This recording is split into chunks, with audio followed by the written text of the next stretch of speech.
Good morning, children.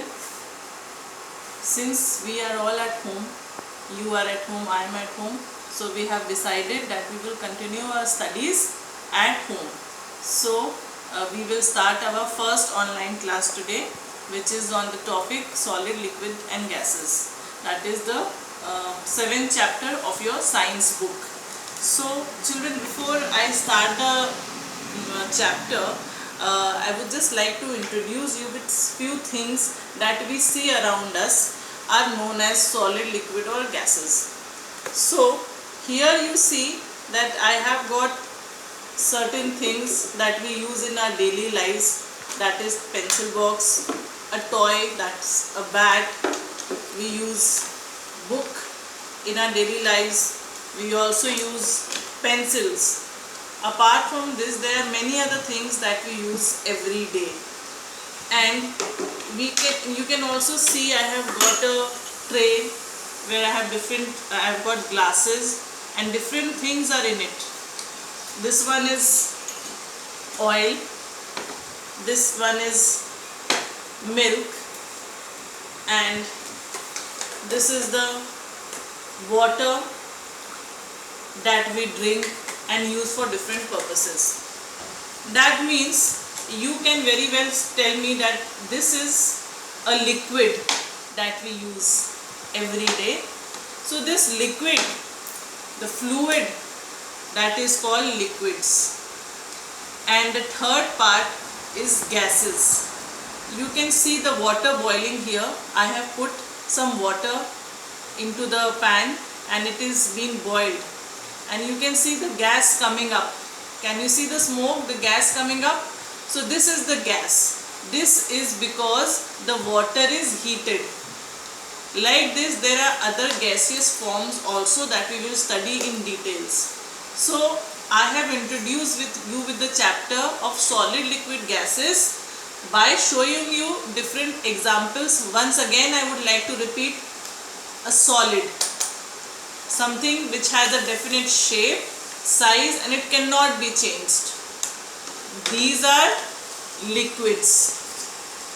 It can be poured, they are very easy to be moved, and they can be poured into different vessels or container also. So these are liquids. And gas is something like this: when we boil something, when we boil a liquid, when we boil water, the gas, the vapor that you can see is a gaseous form, one kind of gas. There are many gases also in our air, the oxygen that we breathe in, the carbon dioxide that we breathe out, those are also gases. So I have shown you solids, liquids and gases through the objects. Now children, we have to study how they are different from each other. How is a solid different from a liquid and different from a gas also? In our daily lives, we come across so many things around us, so many things, and all are a matter.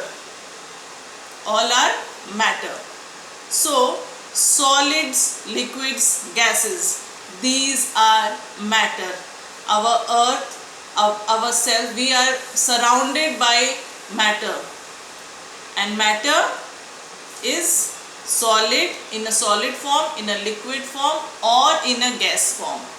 Alright, so anything and everything that occupies space. Can you see this bat?